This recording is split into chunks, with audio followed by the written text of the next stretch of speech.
So, when I was shuffling out the spread for you, what I saw was an image in a kitchen. Okay, it's like very 70s, 1980s type of a kitchen.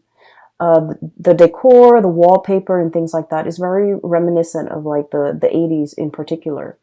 And I see this little boy. He looks like he's about maybe like 8 or 9, like under the age of 10. Okay, but he's a kid. He's got dark skin. He has black hair, and he has like an afro to his hair. So he's sitting in the corner on the dining room, or I'm sorry, it's a dining room bench. It's like a square bench. It's against the wall, and he's got his knees to his chest. And what I'm seeing is he might have scraped his knees. So there's like a big old band-aid on his left knee, okay? And he's like picking at the perimeter, like the outside layer of the band-aid where the sticky part is. And he's deliberating whether or not to remove it, okay? Now the band-aid looks a little old, like it's been there for a few days, you know? And he's got like a bunch of thoughts racing through his head, like, what if it hurts if I remove it? What if it peels off the scab and it starts bleeding again? What if it's infected? What ifs and what ifs? And so instead of just removing it, he's kind of like just picking at it, working up the courage to, you know, I feel like he's trying to remove as much of that sticky part as he can. And he's a little bit scared. So it looks like it might have been a deep wound, and it looks like it's a big band-aid. So I feel like, you know, it might have been serious. And especially for this boy, he's small and he's young. So it looks like a significant wound. And I'm hearing the voices of the adults that are circulating around this kitchen area. And they're kind of like telling him, you know, just remove it. It'll be fine. Just remove it and wash it. And they tell him, like, if you don't want to do it, I can do it for you. And he just adamantly says, no, don't touch me. I want to do it. And then he's biding his time. He's trying to, you know, figure out what to do. And so the scene plays like that for quite some time. Like he's still sitting there deliberating. And finally he works up the courage, and I hear somebody, like his mom in the background. She's all like, you know, do it fast. Like just rip off the band-aid. And so he pries open the sticky part on both sides of the band-aid, and then he rips it off. And as soon as it comes off, he looks at it and he's very surprised that, first of all, it's not infected. It didn't pull off any skin, and it's not bleeding. And it looked like it healed. Okay, it looked like he's in good shape. It looks like he's no longer hurting. And so he looks at it, and I see this broad smile spreading across his face. And the scene cuts out. So let's talk about, you know, this scene in general. So I feel like, you know, that little kid is definitely you guys. I feel like you've been mulling over a situation for a very long time. And you're mulling over, thinking it over, and, you know, there are a lot of what ifs and a lot of like uncertainty running through your head. You know, what if it turns out this way? What if, like, I plan this, but then it doesn't get executed, and then things go awry? And I feel like in your head, with all of your thoughts, things are a lot worse than they seem. Either that, or you're focusing a lot more on the negatives, okay? What if it hurts? What if it's infected? What ifs and what ifs? And the bottom line is, we won't know how something is going to pan out unless we kind of like, you know, rip off that band-aid, unless we make a change, or unless we purposefully do something, okay? So that's the first thing. And then I'm also seeing as well this energy where the idea about, you know, making a decision and being very, very deliberate about making this decision. So don't sit with it anymore. Don't just poke at it. Don't just, you know, try to pry it open from the periphery. You kind of need to get in, like dive right in and figure things out and sort things out.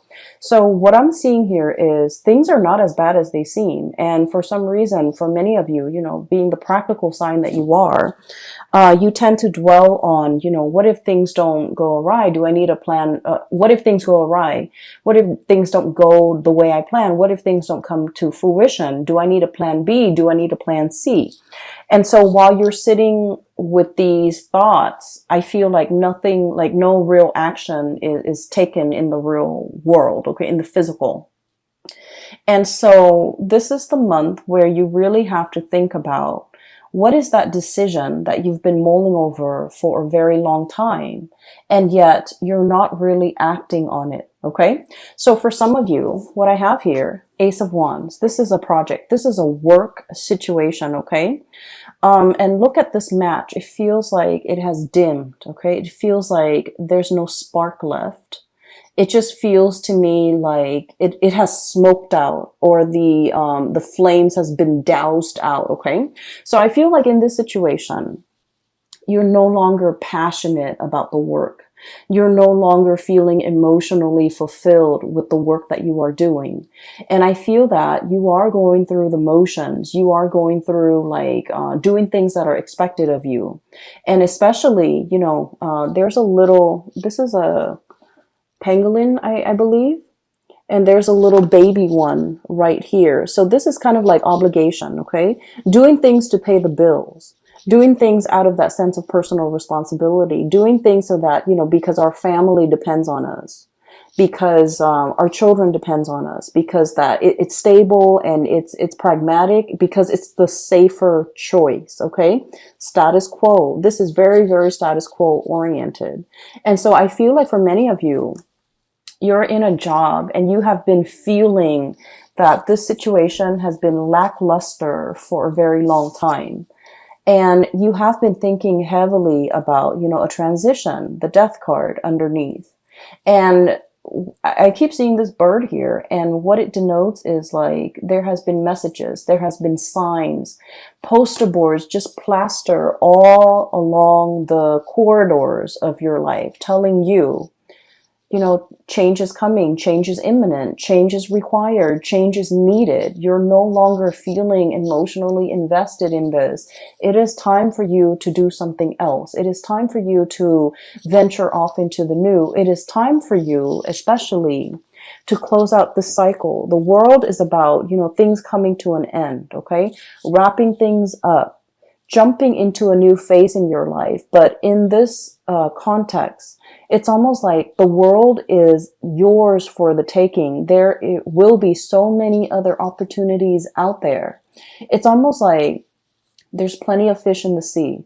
There are plenty of other jobs that you could be doing. There are plenty of projects that are out there. There are endless and limitless possibilities out there. If you can leave this behind and invest your energy into looking forward and moving on with new opportunities, okay? So the way that this reading is coming out to me, it feels to me like it's split like this. This is where you were, or where some of you might be, because, you know, Scorpios, you have a tendency to cling on to the past, okay? This is, for some of you, you're already here. For others, you're still here. And this is where the universe wants you to end up. And this is ultimately where you want to see yourself within, you know, the next 5 years, okay? Or even like making a major transition even this month or even this year, so that you can end up in this really amazing, happy place at the end of the year, or by the end of the year. And we have here 5 of Cups, okay? This is regret, sadness, fish out of water, okay? This is a situation that feels to me to be very, very, very incomplete, uninspiring, devoid of emotions, okay? So this is a creature that is half fish, half human. And it's basically a mermaid, but it's not like the stereotypical depiction of a mermaid. And in this environment, it just seems to me like there's no water, okay? It's like a drought. And it feels like this creature doesn't feel like they fit in anywhere. Do I belong on land and walk like a human? Or do I belong in the sea? Where do I thrive? How do I find others that are like me? How do I put my skills to good use? How can I get myself out of this situation that is no longer bringing me emotional happiness? How do I, try to move on with my life? And I feel for many of you, this is work oriented. For many of you as well, this could be a situation where you are living, who you are associating and aligning yourself with. And I feel like this, this oddball, like not feeling like you fit in, not feeling like you have found your niche, not feeling like you have found your path, and feeling almost like I'm settling for this because it pays the bills. It takes care of the kids. It brings home enough money where I can, put the kids through school and, save up for a house and things like that. It's a very practical minded decision that's, or even like the lure for you to stay here is very practical. It's very pragmatic. But I feel that in your hearts of hearts is really not emotionally fulfilling for you. And you have been made aware of this for quite some time. Okay. You might have been wallowing in this for like the past year, the past 12 months, and thinking that there needs to be something more. And what's really interesting, in this cluster of cards is I keep seeing this communication coming from the bird. Okay. This is like your spirit guides. Okay. That nudging, that kind of like itch in the back of your mind that you can't scratch, telling you that Scorpio, this is not working. You know that there is more to this. You know that you're meant for more. You know that you're being pushed out of your comfort zone. You're being pushed away from this situation that is snuffed out. The passion is gone. The thrill is gone. The embers, the flame is no longer here. And I'm also seeing like, the drive, the ambition, the passion. It's devoid of all of those things. And so you're just clinging on to this, wand, and it doesn't have any fire in it left. Okay. So there's definitely, nudges, intuitive hits, as well as your own sense of intuition guiding you and giving you messages and telling you that you need to do something else here. Okay. And going back to the image of the little boy, okay, deliberating, okay, not making a move, very fearful as well, and also in a state where he is mired in like fear, okay.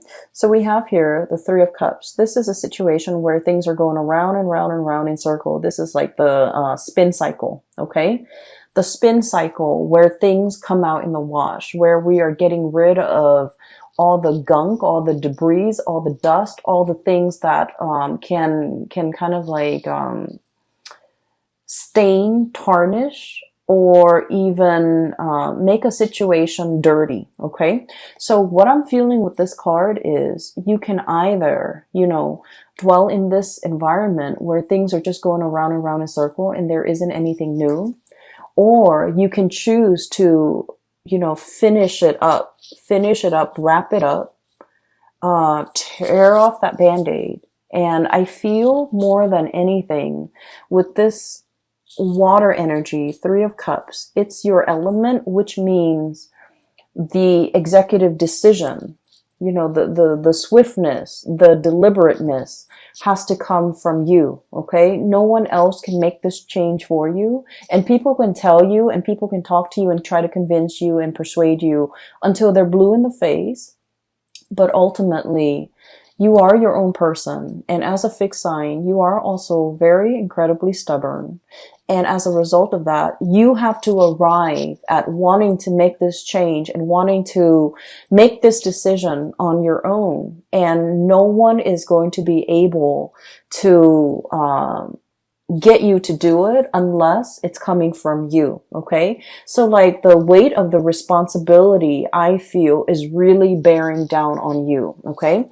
We have here the Ten of Pentacles, and the Ten of Pentacles is pretty much the apex of the financial responsibility. Okay. And I'm feeling just the sheer gravity, the sheer weight of it. on this card, okay?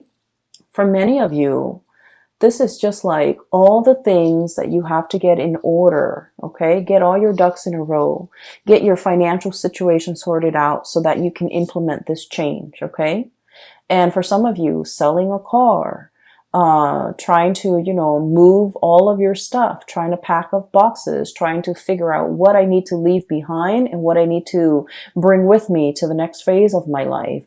Selling property, thinking about property, thinking about taking out a huge loan in order to fund some type of startup project. Even getting like startup capital so that you can start a business. And I'm seeing like the financial weight of it and the ramification is really bearing down on you, and it can feel a little bit heavy. Okay.